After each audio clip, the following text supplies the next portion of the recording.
bienvenidos y bienvenidas a un nuevo episodio de La Hora de la Once Guacha.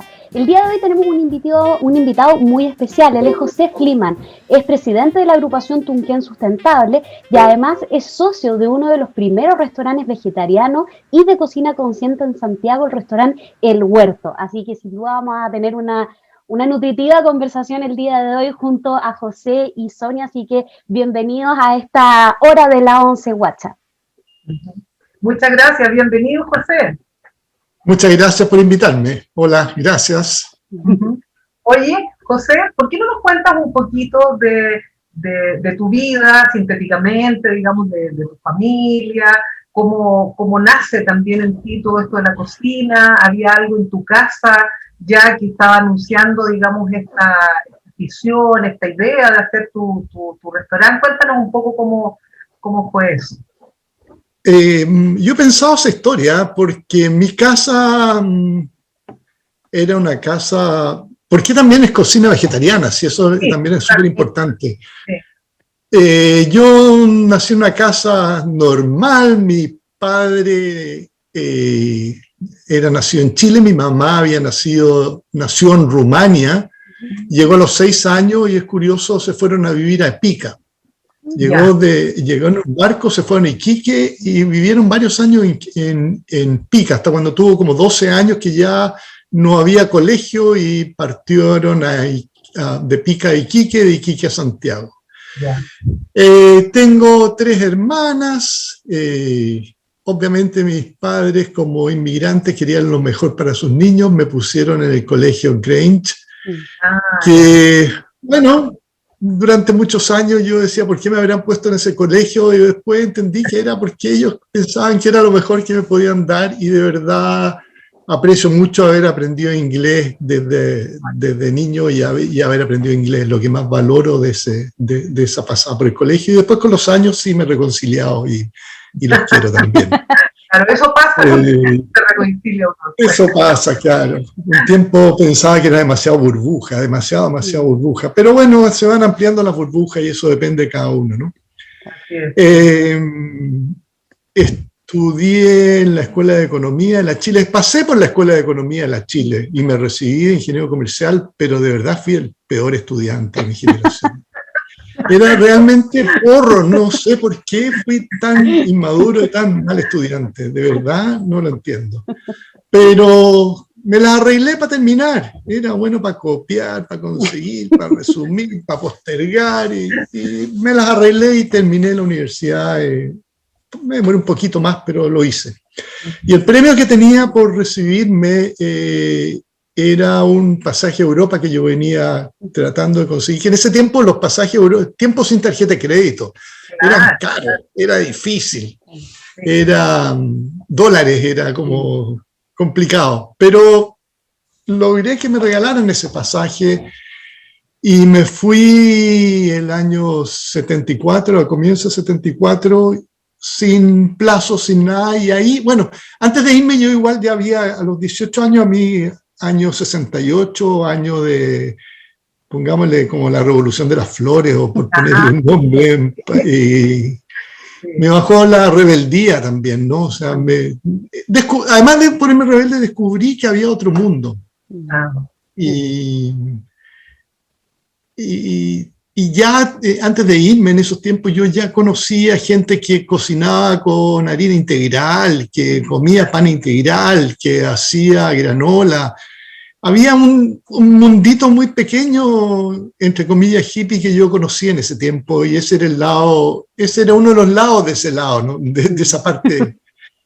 Entonces me fui a viajar por eludir el destino que era terminar la universidad y ponerse a trabajar. Entonces me fui a viajar y ahí me solté y me fue súper bien. La verdad es que me fui sin nada y viví 2 años y medio dando vueltas por todos lados y creo que una vez tuve que pagar por alojar, que fue en Hamburgo, y el resto todas las veces siempre encontraba que... Y en uno de esos viajes en ese tiempo estuve 8 meses en Ámsterdam. O un poquito más, incluso 8 meses, y trabajé en una cooperativa de alimentación macrobiótica. que tenía panaderías de masa madre, estoy hablando del año 74, 75, entonces ahí aprendí mucho de lo que yo me quedo gustando. Y llegó un momento que era o me quedaba y me quedaba, o me volvía, pero tiró la familia y mis padres y la historia, y me subí a un avión y me volví en algún minuto.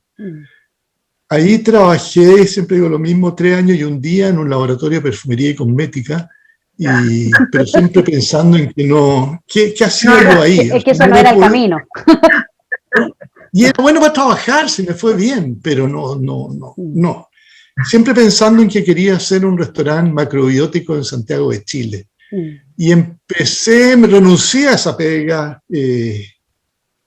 renuncié y busqué esta casa de Orregoluco, que todavía es la misma del huerto, y eso fue en el año 80.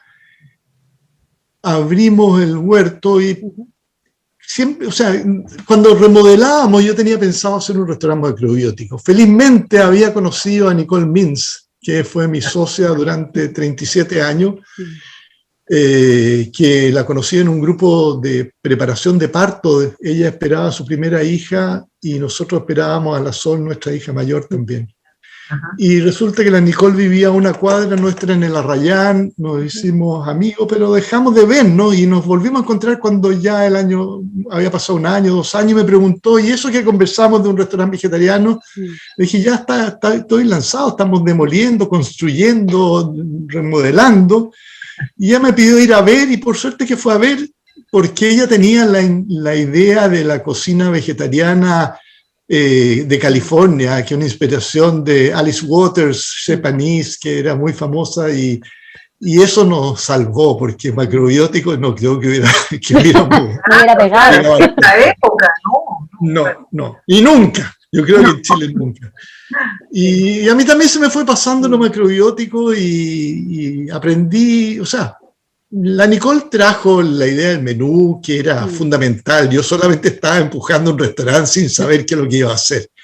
Así que, y endeudados, porque era crédito que te daban en ese tiempo, claro, en el año 80, todos te trataban de meter un crédito, o sea, había mucha plata, todos querían endeudarte en dólares. ¿Está?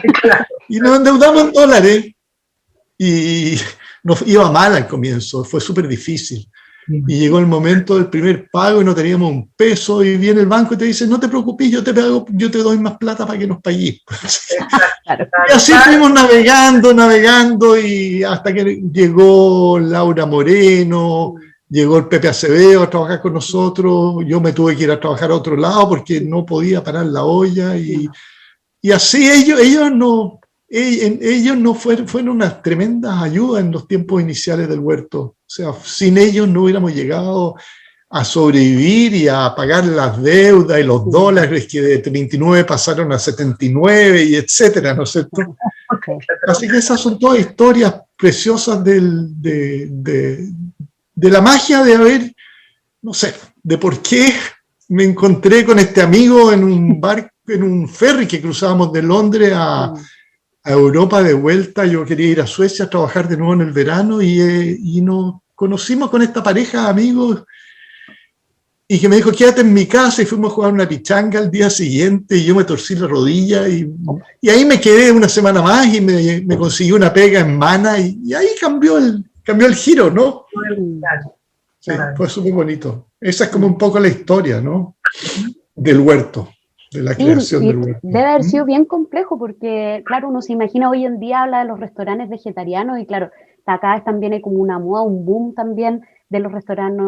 Yo creo que tal vez hoy en día sí podemos hablar de los restaurantes macrobióticos, o sea, hay una diversidad de las dietas también que han ido floreciendo. Me imagino que en esa época debe haber sido bien complejo, claro, tú decías poder iniciar las deudas, pero también con el público. ¿Cómo era eso? ¿Cómo era la recepción de este tipo de dietas, digamos, que, o sea, aquí en Chile además, donde la carne es tan importante, entonces introducir un restaurante totalmente vegetariano debe haber sido muy difícil? Y ahí sí nos puedes contar un poco cómo la reacción del público, qué pasaba con estos menús, cómo se fue desarrollando eso.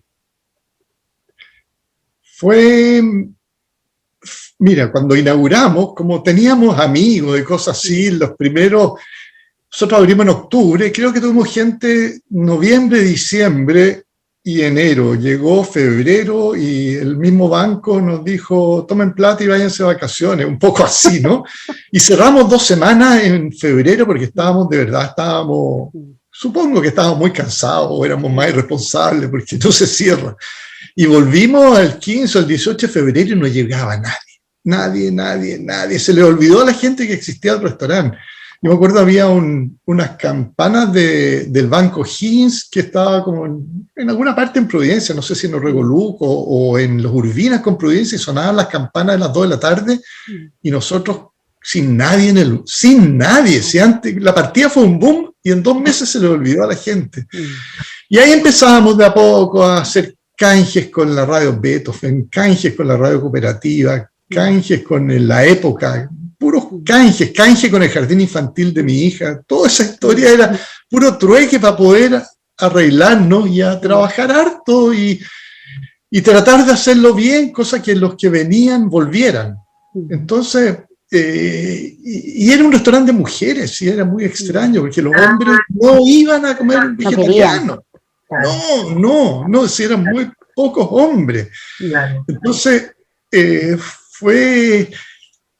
y algunos extranjeros, entonces fue mucha paciencia, y yo diría como a los 5 o 6 años que empezamos a ver que venía la gente, pero ese tiempo fue muy duro. Y nos después me paso un poquito a responder la pregunta, pongámonos años 86, 87, cuando ya nosotros ya funcionábamos y nos entrevistaban y nos preguntaban y nos decían de esta moda de la cocina vegetariana. Y me acuerdo, teníamos, no sé, cuando me tocaba responder a mí, yo tenía esa respuesta que el vegetarianismo no era una moda, porque las modas pasan, y para mí esto venía a quedarse, porque era la verdad. O sea, yo estaba convencido que tenía que haber una tendencia, un cambio en la alimentación de alguna forma. Entonces, fue cambiando, fue publicitando, la gente empezó a volver, hacíamos música en vivo los jueves en la noche, los viernes en la noche, inventando todo lo que se podía inventar. Claro, para tener la exactamente, pero nunca transamos, porque de repente, claro, hubiéramos vendido a cualquier precio, eso sí, pero nadie se animaba porque era un buque que nadie lo quería comprar, pero nosotros pensábamos de repente, oye, si metiéramos pescado sería mucho mejor, pero no, quedémonos, y permanecimos.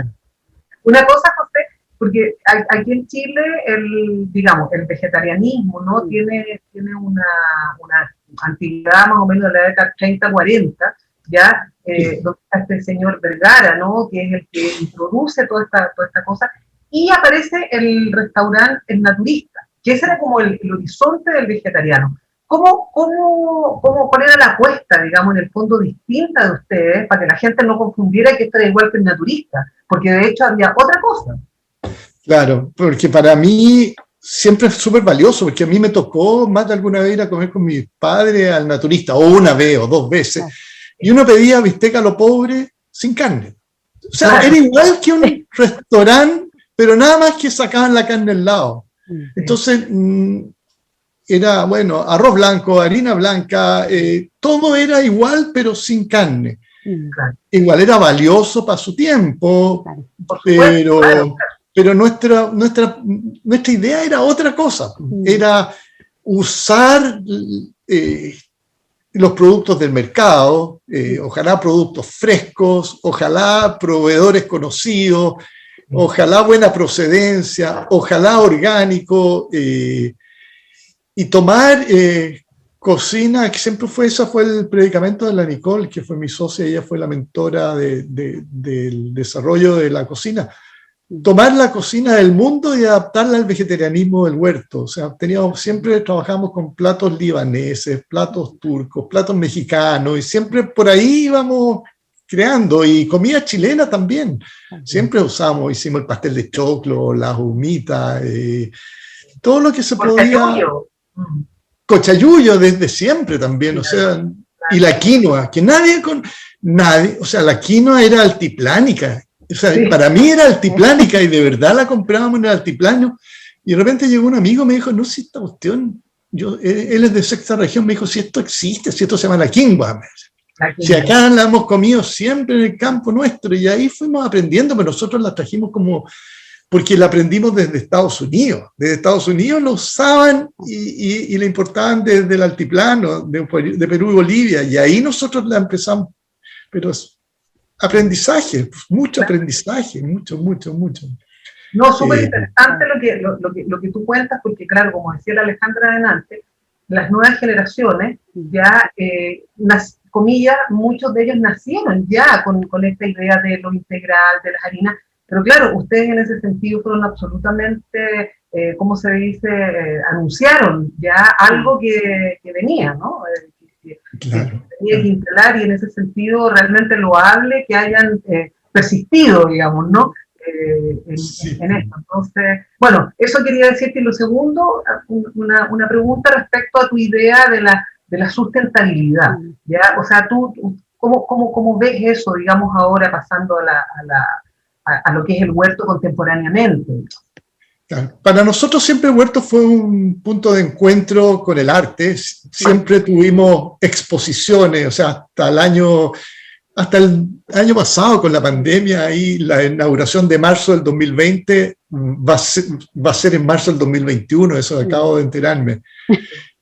Siempre tuvimos exposiciones, siempre tuvimos música y siempre fuimos defensores del medio ambiente. Estábamos en todas las campañas de las ballenas, del Alto Biobío, de todo lo que hacían.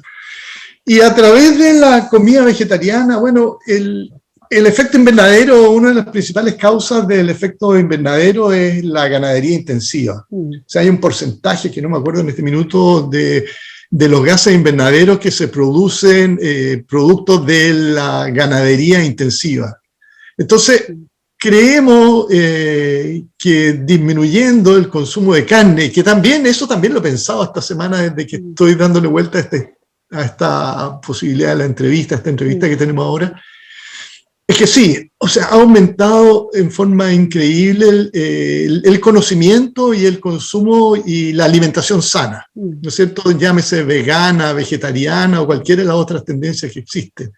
Y todo eso va encaminado también a una defensa del medio ambiente por el lado del respeto de los animales, pero al mismo tiempo yo digo, abren y abren cadenas de comidas rápidas, abren y abren carnicerías de cortes especiales. Entonces, yo digo, desde mi enfoque, desde mi punto de vista, sí, se avanza y de verdad no tiene vuelta atrás, porque las alergias alimenticias y las intolerancias son galopantes. Eso no existía en los años 80 y 90 como es ahora. O sea, entonces, si más de la mitad de los niños tienen algún tipo de alergia o gente, entonces, por ahí va la sanación a ese tipo de problemas. Y por eso va encaminado a la disminución del consumo de la carne y de los alimentos procesados y todo lo que influye al mismo tiempo en echar a perder el medio ambiente. O sea, entonces va, en la medida que la gente esté sana, se va dando más cuenta del valor de estar sano y de que el medio ambiente esté sano y que la naturaleza esté sana. Entonces, yo no separo el hombre del medio ambiente, va todo de la mano. Por ahí creo que ha sido nuestro aporte, y es poco, de repente, es poco, porque el efecto, no sé si se nota, porque uno sigue peleando por lo mismo y llevamos 40 años en esto, entonces no sé cuánto puede influir, pero sí influye. O sea, sin duda que la cantidad de restaurantes y la cantidad de público que nosotros tenemos en el huerto no tiene nada que ver como cuando empezamos, ¿no? El huerto fue creciendo dentro de la misma casa, y justo ahora también que están mis hijos a cargo, hicieron una barra en el lugar donde hubo una tienda por muchos años. O sea, el huerto sigue creciendo porque tenemos público y cada vez hay más público. Entonces, está claro que cada vez hay más gente que está consciente de la alimentación sana, y eso nos va a llevar a un mejor medio ambiente, de todas maneras. Pero ¿cuándo, digo yo? ¿Cuándo se va a producir la masa crítica que va a dar vuelta a esta situación que de repente se ve como irreversible, ¿no? El COVID es como, para mí, es parte de lo mismo, ¿no? No sé si contesto muy bien eso, ¿no? Sí, sí, sí. Sí, de todas maneras. En una de esas también el público también sigue yendo al huerto porque cuando uno piensa en restaurantes vegetarianos, claro, el huerto siempre ha sido bien, bien emblemático y siempre te dicen ahí sí, ahí como quería rescatar lo que tú decías, se mantuvieron firmes. Cuando pudieron haber cambiado, incorporado otros productos, se mantuvieron dentro de una misma línea. Y yo creo que eso también la gente lo reconoce y lo va valorando tal vez poco a poco. Ya sé que todavía sigue yendo y que el huerto cuando uno quiere ir, bueno, antes de la pandemia, siempre estaba lleno a la hora del almuerzo, había que reservar, o sea, también eso se nota que hay harto movimiento. Y a propósito del restaurante propiamente tal y de las recetas que ustedes han traído y han adaptado, te quería preguntar como un poco por los platos que prefiere la gente, qué es lo que ha tenido más impacto, porque a veces ustedes nombraban delante, bueno, la incorporación de la cocina chilena y, por ejemplo, del cochayuyo, que a veces uno dice, uy, un restaurante tal vez que venda cochayuyo no va a vender mucho, no es mucho del gusto. Entonces, ¿qué platos son los que han sido exitosos dentro del huerto, los que más se piden? ¿Qué es lo que has notado tú también en una de esas de cambios de platos que antes gustaban más, ahora tal vez son otros? Entonces, no sé si nos puedes contar Claro, un mira, poquito de eso.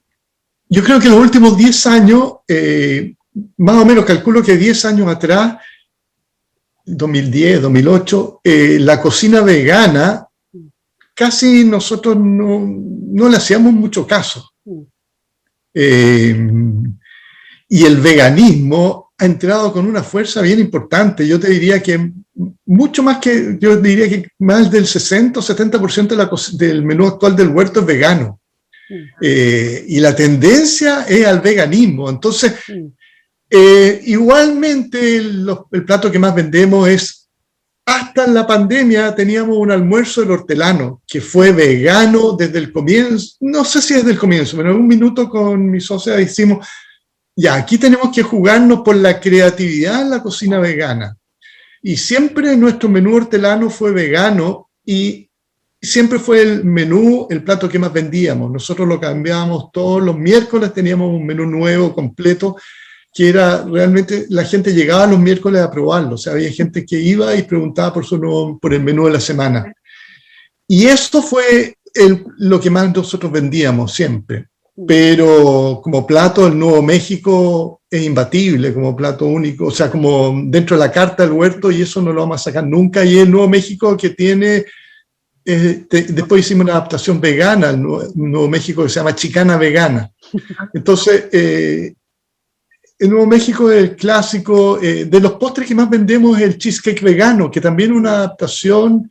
Entonces, el cambio que ha habido en la carta hacia el veganismo, y eso también volvemos un poquito atrás a la pregunta anterior, que el veganismo es lo que la lleva ahora, y producto de las intolerancias, producto de la ética, y de la ética alimentaria ¿no es cierto? Y de la medicina, o sea, de la forma de la curación, ¿no?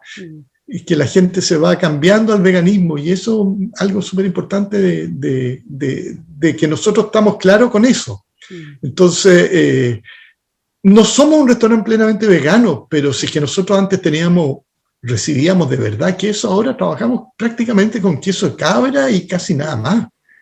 Y quesos importados ya no usamos. Antes teníamos Roquefort, un tiempo teníamos un fondue, teníamos todas esas cosas que ya van saliendo de la carta, porque ya la gente de verdad ha ido valorando la comida vegana, ¿no? Entonces, y los jóvenes, sobre todo la gente joven. Generacionalmente es más gente joven vegana la gente sí, mucha gente joven vegana, muchísima, y muchas sin conocimiento. Entonces, de repente, si es que no usan la cantidad adecuada de semillas o cereales o legumbres que necesitan, se alimentan mal. Exacto. Entonces, exacto, sí. A mí me tocó, no sé, conocer unas chicas que eran veganas, y le dije, por esta historia de la parte de medio ambiente que yo trabajo, entonces las invitamos a una reunión al huerto, las invité a almorzar, y no podían creer, y yo decía, ustedes son veganos, ¿y qué comen? No, tallarines y marraquetas, ¿cachai? Pero claro, pues entonces no tiene una conciencia, es peligroso también, entonces eso es... Interesante lo que tú dices, porque claro, la gente también adopta digamos, como tú dices, como por esta ética alimentaria, digamos, adopta determinado tipo de cosas, pero el fondo de lo que significa alimentarse de esa manera la gente muchas veces no lo conoce. En ese sentido, un restaurante como el tuyo puede de alguna manera educar también, ¿no? O sea, puede ¿no? funcionar como eso. Eso es lo que nosotros también, bueno, durante tanto tiempo, Pepe Acevedo, que hacía las clases de cocina en el huerto, muchos años Pepe fue nuestra cara visible y hizo las clases de cocina, y después durante años hizo cursos de masa madre, de pan con masa madre, y ahora la masa madre, la pandemia, es como... es bonito, es súper bonito eso, porque antes uno decía pan de masa madre y la gente no sabía lo que era, entonces todo eso se ha ido produciendo una educación rápida, la gente ha ido aprendiendo muchísimo, entonces actualmente gran parte de la carta del huerto es vegana, y eso es súper valioso, y uno puede comer vegano y es exquisito y no se necesita, no necesita otras cosas. Sí. Claro. Oye, ahora es trabajoso, eso sí. Sí, es trabajoso, obvio, claro. Oye, José, una cosa que es bonita, digamos, bueno, normalmente cuando uno ve la historia de los restaurantes, digamos, se han hecho afuera, ¿no? No en Chile, no se ha hecho nada al respecto, ¿no? Pero en el sentido de la historia es muy interesante porque tú tienes una hija que también heredó, digamos, este patrimonio, ¿no? ¿Cómo fue eso? La Sol nació debajo de las mesas del huerto, o sea, iba la Sol y Diego, mis dos hijos mayores, y los hijos de la Nicole iban a jugar al huerto porque nosotros prácticamente vivíamos en el huerto. Si hubiéramos tenido un departamento en el segundo piso o una casa en el segundo piso, hubiéramos vivido ahí. Entonces ellos iban del colegio al huerto a hacer horas porque vivíamos en el Arrayán también, entonces no era que iba al Arrayán y volvía, entonces fue... Desde chicas jugaban a poner un kiosco en la calle y vender los limones, desde ahí para adelante. Entonces fue siempre, y la Sola es profesora básica, pero cuando se fue a trabajar como a unos cursos, a enseñar español en los colegios en Francia, y ahí se enganchó con la alimentación. Ella lo traía, pero ahí como que vio cómo comían los niños en la escolaridad francesa, y de ahí se fue a Barcelona, hizo 2 años de estudios en cocina en Barcelona, y se vino a Chile, estuvo en el huerto un rato con nosotros, pero quería hacer otra cosa. Y ahí creó el quinoa, y que lleva el quinoa, y yo creo que de ya unos 10 años ya, y es increíble el quinoa, de verdad. Sí, está inspirado en el huerto, porque como tú decías antes, ella nació con esto que nosotros aprendimos no sé a dónde, no sé cómo, yo de verdad yo no sé cómo me fui para ese lado, porque mi vida no iba para ahí, mi vida era totalmente tradicional, como yo había sido criado, pero me desvié con suerte. Muy buen desvío. Bueno, súper bueno el atajo, sí. Y la Sol, claro, venía con el conocimiento fresco y duró un par de años a su vuelta de Europa trabajando con nosotros, pero el bichito de hacer algo a su pinta era fuerte. Y así que emprendió y le fue bien. Y ahí trabaja la Sol y Diego, que han sido socios desde el primer momento y también la han pasado súper duro con la pandemia, pero ahí está el restaurante. Y ahora que salió de su postnatal largo, ahora de nuevo está empezando a meterse en la cocina, en el quinoa y a reintegrarse. Sí, pandemia y postnatal. Sí. Así que es bonito, y que son mis socios también por otro lado, porque lograron, mi socia se quería ir, los dos nos queríamos ir, pero no hayamos como irnos. Así que soy socio de mis hijos, lo que ha sido súper bonito. Bonito trabajar con ellos en familia, y son súper capaces, y como que me preguntan cuando quieren preguntarme, y soy yo el que más los molesto de repente. Eso es lo lindo que tienen también estos patrimonios, ¿no? De restaurantes, ¿no es cierto?, de estilos de cocina que se van heredando. Eso es hermoso. Sí, a mí me tocó ayer, fuimos con unos amigos a comer, a almorzar a un restaurante en Valparaíso, se llama El Jardino, y en Valparaíso, y Y es bonito porque estaba el dueño, la dueña y los niños comiendo en una mesa después del almuerzo. Entonces es lo mismo que nosotros vivimos tantos años, yo los veía allá, ellos. Entonces es como la historia de las familias que se meten en estos proyectos gastronómicos y son preciosos, son esclavizantes, uno puede decir, pero son súper, son muy... devuelven rápido la buena energía. La energía que uno pone vuelve, porque es bonito cuando nos despedimos de ellos, le dijimos que había estado exquisito y rico. Uno ve que la gente se pone contenta y al revés, ¿no? Entonces uno se va contento y ellos se quedan contentos. Y de eso se trata la vida, pues, de estar lo más contento posible. Pues, ¿no? Sí. Oye, José, hay una pregunta porque me llamó la atención, porque, claro, hemos hablado del huerto y tú decías ahora tiene una tendencia mucho más vegana, pero cuando uno se mete ahí a googlear el huerto, aparece y dice cocina consciente. Entonces, no sé si nos podías como contar un poquito de eso. ¿Por qué no se llama el huerto cocina vegana o cocina vegetariana? ¿Por qué adoptaron este eslogan de la cocina consciente? Yo diría que un tiempo teníamos cocina vegetariana del mundo, después fuimos cocina vegetariana, pero después ya vegana y vegetariana. Entonces, la palabra consciente engloba un poco lo que nosotros intentamos hacer de forma consciente. O sea, no es piloto automático y que llegó el proveedor con los tomates y van para adentro de la cocina y se pican y se rompen, todo automático. Es tratar de estar presente, de estar viendo qué son los productos que están preparando, de estar consciente con el equipo.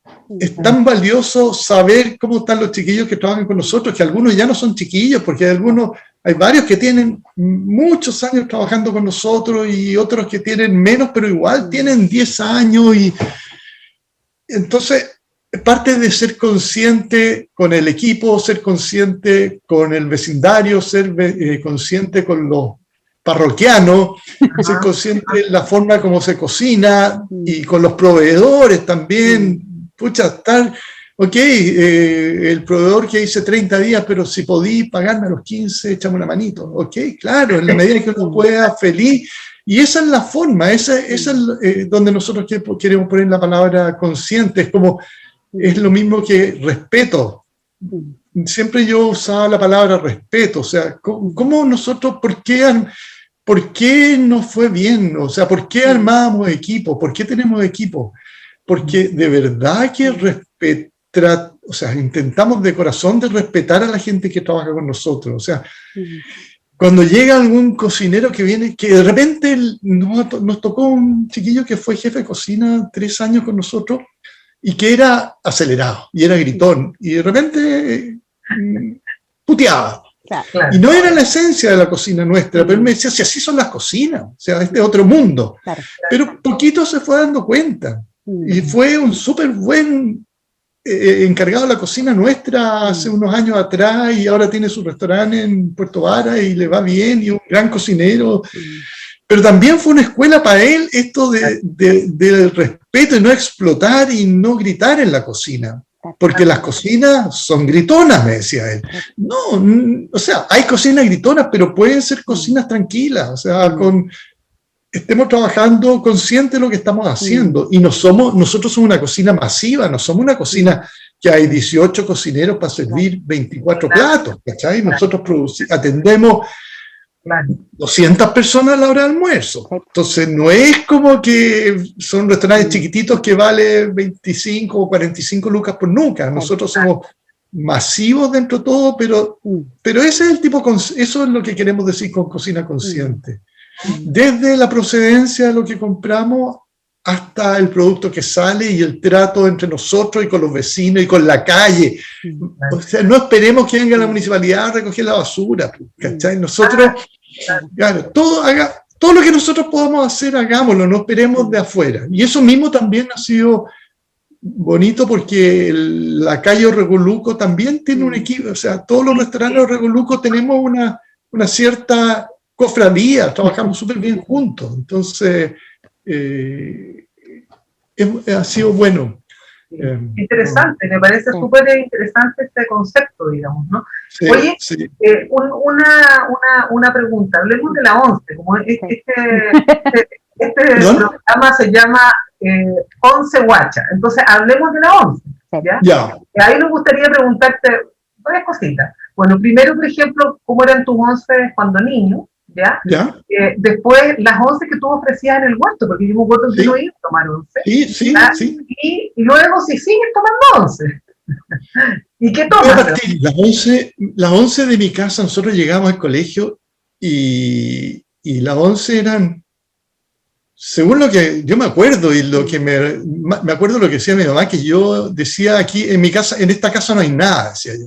Y había queso, jamón, palta, pan, no sé, leche con chocolate, tomaría leche con Milo, no sé con qué, pero era de todo, y si faltaba alguno de los componentes, dicen que yo alegaba que en mi casa no había nada.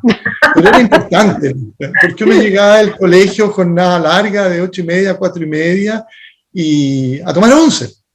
Y había de todo y era generosa la mesa, era súper generosa en mi casa.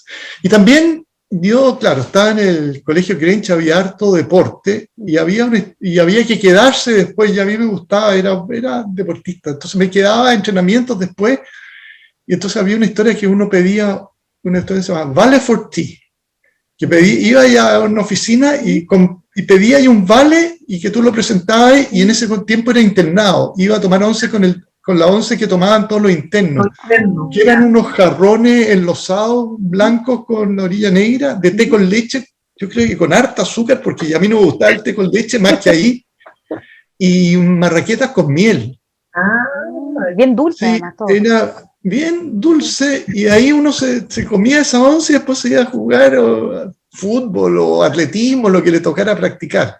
Y me gustaba ese Vale for Tea que se llamaba, era entretenido. Y en el huerto, sí, le pusimos empeño un tiempo a la once. Teníamos una once que se llamaba 11-11, que era el pan integral nuestro, mantequilla, mermelada, miel o palta, algún queque de zanahoria y té o café con leche. Después teníamos 11-12, que a eso mismo le agregaba un jugo o un plato de fruta, y 11-13, que ya era como una comilona. Entonces, jugamos con esos nombres de 11-11, 11-12, 11-13, pero nunca aprendió. La verdad que no aprendió. ¿Tú fuiste, ah? Yo con mi mamá tomar once. Sí, le poníamos empeño, pero nos agarraban siempre después del almuerzo, y que faltaba esto, y faltaba el queque de zanahoria, y faltaba el queque de nuez, y siempre había algo. Entonces, no nos resultaba. Tuvimos mucho tiempo esa once. Sí. Le pusimos empeño, pero la gente se iba al Villarreal, porque estaba al lado, pasaban de largo. Me gustaba la once del Villarreal, que sigue siendo. Sí.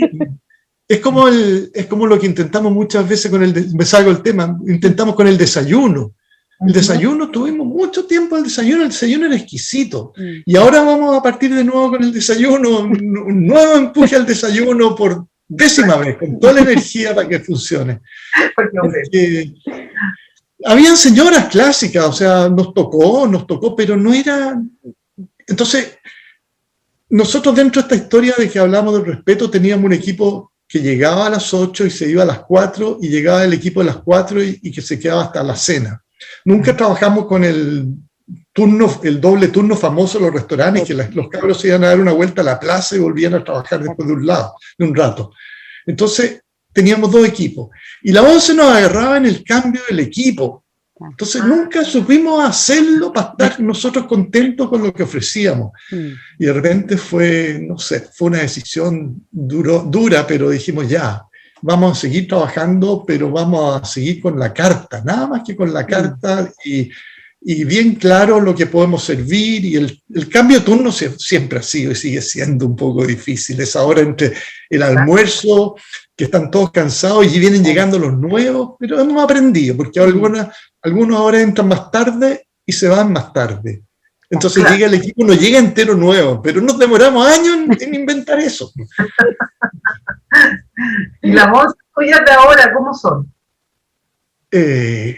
Chuta, no tomó 11. Oh, ¿Abandonaste la 11? sí. Pucha, ¿sabes lo que pasa? Mira, yo iba todos los jueves a ver a mi mamá. Mi mamá murió hace unos 3 años atrás. Entonces todos los jueves yo me iba como a las 5, 5 y media a tomar 11 con ella. Y nos instalábamos en el comedor y empezaba a oscurecerse.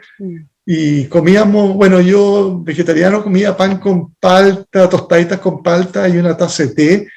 Y ella las mismas tostadas con palta, pero quesillo o ricota y algún queque. Y ella comía fruta y tomaba té también a la hora de 11. Y esa 11 con mi madre es la que yo me acuerdo más fuerte, porque nos sentábamos a conversar y empezaba el crepúsculo, empezaba a bajar la luz, y de repente, ya cuando estaba medio oscurito, se ponía nervioso y se paraba y apagaba la luz, y a prender la luz, ¿no? Sí, cuando uno ya no se ve. A mí me gustaba eso, era súper bonita, esa es mi imagen de las últimas 11, porque yo con el huerto almorzaba tarde, almorzaba después del brunch. Entonces almorzaba a las 3 y media y ahora que estoy en Tunquén también almuerzo tarde, entonces no tengo tiempo para la 11. Y, bueno, pero también muchas veces la 11 vale por 11 comer a las 9 ¿o no? Sí. 11 comidas. Sí, Claro, 11 comidas. Claro, ¿verdad? Estoy salvado. Sí. Sí. Lo mismo, pues las tostaditas con palta no fallan en mi casa, a pesar de la mala fama que le están haciendo a las paltas. Y a pesar de todo, yo no voy a abandonar las paltas. O sea, me puedo dar el lujo de verdad de invertir en palta. Pues, no. Estamos de acuerdo. Sí, la luz ya, bueno, ella come queso y le gusta el queso y la mantequilla, cosas que yo hace rato dejé también, pues yo me puse vegano en un minuto. Pero yo puedo comer pan con palta y pan de masa madre muchos días, y de repente es rico el pan amasado y de repente es rico la marraqueta, Sí. pero esa es la 11, ha ido poniéndose más sencilla que cuando era niño, ¿eh? Ajá, sí, pues bastante más. Sí, se ha ido Sí, simplificando. Y Sí, José, sí. antes de que ya tengamos que ir terminando esta conversación, te queríamos preguntar si podrías dejarnos algún mensaje en torno a lo que hemos conversado y tal vez un poco del vínculo entre la alimentación, bueno, y qué es lo que va a ir pasando, digamos, el futuro. Entonces, si nos podías compartir algo a todos también quienes nos estén escuchando, mirando, para, digamos, que te nazca poder compartir con nosotras. Mira, un poco lo hemos conversado, ¿eh? Esta historia de las razones éticas y las razones médicas, que a mí no me lo salió tan fluido cuando lo dije en delante. Las razones éticas y las razones médicas de por qué ser vegetariano son parte del mensaje. O sea, la ética, porque hay una gran cantidad de alimentación en el mundo que está dedicada a alimentar el ganado. La alimentación industrial, los monocultivos de tantos cereales que van destinados a alimentar el ganado, el sobreconsumo de agua y el efecto invernadero. No sé cómo decirlo más claro para que la gente haga un esfuerzo y se dé cuenta por dónde va la historia para que podamos salvarnos como planeta, porque yo no puedo soltar esto con el COVID. Para mí va encadenado, aunque no vaya encadenado, para mí va encadenado, porque antes hubo las vacas locas, entonces es parte un poquito de lo mismo. El 60% de los mamíferos del planeta son, esto es algo que lo saqué de Greenpeace, ¿eh? El 60% de los mamíferos del planeta es ganadería intensiva, son animales de ganado intensivo. El 36% son seres humanos y el 4% son mamíferos salvajes. Entonces, ahí hay algo que a mí no me huele. Entonces, y el mensaje va por ese lado. Escuchémonos, seamos atentos, pero yo sé que hablando no llega, tiene que ser una experiencia personal para que a alguien le caiga la teja. O sea, uno va a botar la basura a la quebrada hasta que se dé cuenta que hay algo que te hace un clic que no tenés que bajar no porque te digan no bote la basura, porque la voy a seguir botando, pero de repente, entonces no sé cómo hacer para el clic de no botar la basura, el clic para cambiar tu alimentación y ir a este respeto, a esta conciencia con el planeta. También cada vez pienso yo una alimentación más simple, menos enlatados, porque las latas y los productos elaborados tienen no sé cuántos componentes que uno no sabe recitar después que los leyó. El colorante E24 igual al original, o el saborizante y el preservante. Entonces, mientras más vayamos dejando eso, vamos yéndonos a la alimentación de verdad, al cultivo de tus propios. Hay que hacer la prueba con poner unas plantitas de tomate en un macetero, tener albahaca, tener menta, tener cibulé, que es tan noble, que no falla nunca y es tan rico. Ir de a poco ir jugando, ir conociendo las plantitas y tener un par de plantitas en la casa. Siempre hay un minuto para echarle una gotita de agua, no tienen por qué secarse. Y eso es bonito y eso va educando. Y se puede tener un poquito más de espacio y puedes tener un olivo en la puerta de tu casa y lo vayas a cosechar y aprendes a hacer la aceituna. Oye, hay tantas cosas que uno puede hacer por ir dándose cuenta de cómo es de verdad la vida. Si los pollos no nacen en una bolsa plástica en el supermercado. Entonces, claro. Y esto que las frutas que uno compra, todas tienen un sticker. Cada fruta tiene un sticker y que te digan no, si es para la trazabilidad, yo no lo puedo, o sea, sí, lo entiendo, de verdad que lo entiendo, pero ¿cómo? Y el valor, o sea, ¿cuánto se le paga al productor y cuánto vale en la verdulería o en el supermercado? Si la cuestión es abismante. O sea, sube 500% de lo que le pagan al agricultor hasta que llega a tus manos. Entonces la historia, digamos, las paltas no, pero en la palta será un 150%. Pero en las papas, en la cebolla, en los tomates, al agricultor no agarra nada. Todos son 20.000 intermediarios que te van subiendo el precio. Entonces, no sé, por ahí va la historia del mensaje que yo quisiera dejar. O sea, son hartas cosas, pero... pero apelo al clic individual. Yo no sé cómo cada uno tiene que, ¡pum!, de repente cachar. Y esa es la parte. Entonces, claro, ir transmitiendo y a quien le enganche, le enganche. Y tampoco esto es irreversible, porque el que tenga ganas de comer carne, que vaya y coma carne. Si no es un pecado, no es malo, hay que hacer lo que el cuerpo le pide. Si eso, yo nunca lo he criticado, o sea, eso está bien. No es ser tan talibán. Sí, tan ortodoxo. El que tenga ganas de ir a comer carne, de repente que vaya y que coma y que por algo el cuerpo se lo pide, si está bien, pero que le dé la oportunidad y que vaya cachando qué es lo que significa. Por ahí va. Qué bonito. Oye, José, y ahora ya, porque tenemos que terminar nuestra once, tú escribiste un libro de cuentos, además podríamos pequeñamente mostrarlo y si alguien se entusiasma ahí también para conocerlo, no sé si lo tienes ahí a mano. Déjame ver, yo creo que hay uno aquí en el velador de la luz. Sí. Es interesante lo que plantea José. Bueno, es que se ve. Se llama Balneario y bueno, me ha ido súper bien, la verdad que es increíble los comentarios que he recibido, yo no lo puedo creer. Pero yo siempre lo hice porque me gusta hacerlo, de verdad que.